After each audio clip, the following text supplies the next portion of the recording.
You drop Baby Yoda, you die.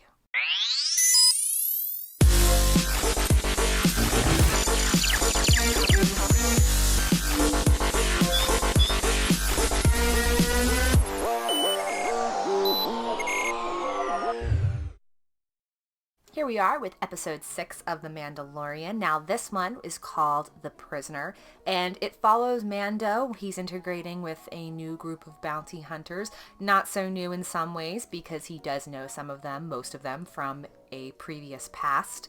And we see him trying to rescue this prisoner from New Republic hands, basically, and following that and his interactions with this new crew, he's doing it to try to get some money. This episode definitely takes the cake for the most thrilling. Like, it gave me so much anxiety while I was watching it, in both a good way, and of course, just like the sheer stress of not wanting anything to happen to precious Baby Yoda. Like, this is titled The Mandalorian, but it has basically become the Baby Yoda show, even though Baby Yoda's presence is not overused in any stretch. In fact, like, the first 10 minutes of this episode, I was like, where is he? Where is my child? And then there's a scene where, like, Baby Yoda is threatened yet again. It's kind of an overarching theme in this series. People are trying to go for the baby, or whether it's intentional or not. Like,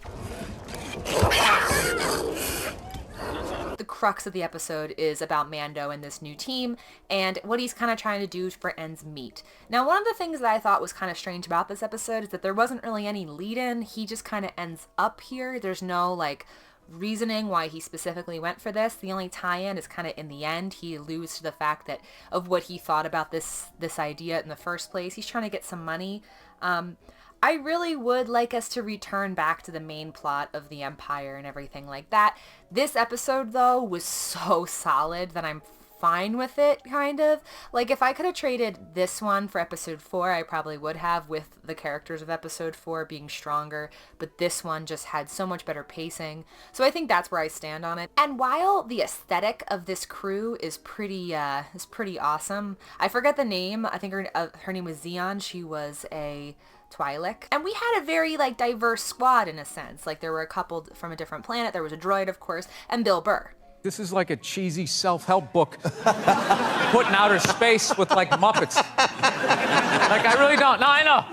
I don't get it. And I will say that while they were interesting and integrating very well with the episode and what kind of transpires during it, I didn't feel like any of them really had much, like, to stand out. Like, you can tell that the actress that played the Twi'lek Zeon, she's very good. She plays Tonks in Harry Potter, so she does have some solid acting creds before. Bill Burr is Bill Burr, basically, except kind of douchier somehow. It makes me miss the other ones from previous episodes in a way, because, like, the pacing and the tension of this episode is amazing. So while I think that the new characters are not all that in a bag of chips, I do think that the actual pacing and the writing and the setting and the references, they pick up for that. Like, everything about this episode just had me sort of on the edge of my seat.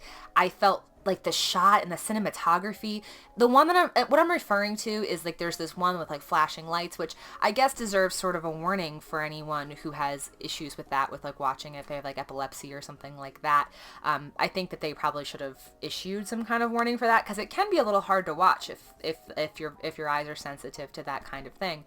But that scene is just so straight out of a horror movie or a thriller that if it wasn't playing out the way that it was, I think it legitimately would have been scary. Like, I would have been scared for the character, but I wasn't, because I was like, die! And we get to see a glimpse at Mando's morality in this, and I do appreciate the idea that he does have that. Like, he has his moral code, and he hates droids, but he loves people in a way, and like, it makes me very curious, because the Mandalorians are notorious warriors and everything, and Mando has proven that he is amongst that as well. He has incredible skill and finesse, and he shows that again and again in this episode, and how resourceful he is as well. And I thought the action sequences were cut just perfectly fine. Like, they're not over the top, but they definitely hold their own in this episode compared to previous episodes as well.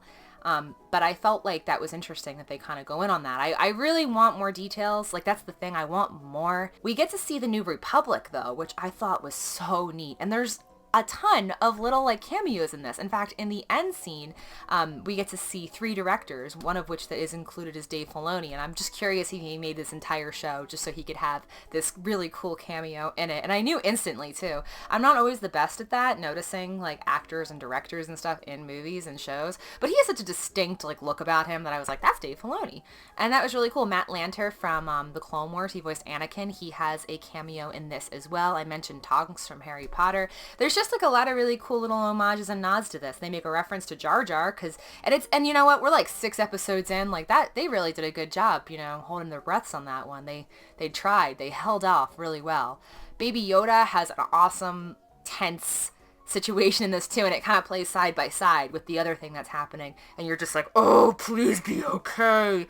I really thought this episode was going to leave off on a cliffhanger, and instead it's like the most satisfying ending, I think. Probably the second most, because episode 3 with all the Mandalorians and stuff is one of my number 1 moments in Star Wars probably now. But seeing what we see in this was really exciting, because getting to see the New Republic, it starts to sort of piece together, you know, the moments between Return of the Jedi and the Force Awakens, because we know the New Republic is the governance that's taking over post-Empire. And I just thought that the way that this episode played out with that, the cinematography is amazing, the pacing, it's very condensed. Like, it becomes a very simple plot in a way. Like, once the episode does that little twist, it turns itself on its head, and it just shows how savvy and cool he is. And I just think that this character, it gets me so excited that he's being slowly fleshed out more through his actions than what he says about himself, because he still doesn't talk too much, but there's a lot of talking in this episode because there's a lot more characters. Anyway, guys, I am very curious where this is going. I've been saying that for so long. It has to be next week, right? Like, this week's episode upcoming, I feel like has to be one where we go in back to the plot. I want to know who was the mysterious figure in last week's episode. I'm a little disappointed that they didn't touch on that just a little bit. I was kind of hoping we'd get another hint to who this person is. I think that this episode doesn't feel like it had to happen here. It feels like it could have happened the episode beforehand, you know? Like, I don't think this one like had to happen in this sequence. So I'm just curious where it's going to go from here. I know we're going to have a lot more in these next 2 episodes. If you haven't seen The Mandalorian, go see it. You're going to have so much anxiety, but it's worth it because there's so much cuteness and greatness and chef kiss. May the Force be with you guys. Have a great day.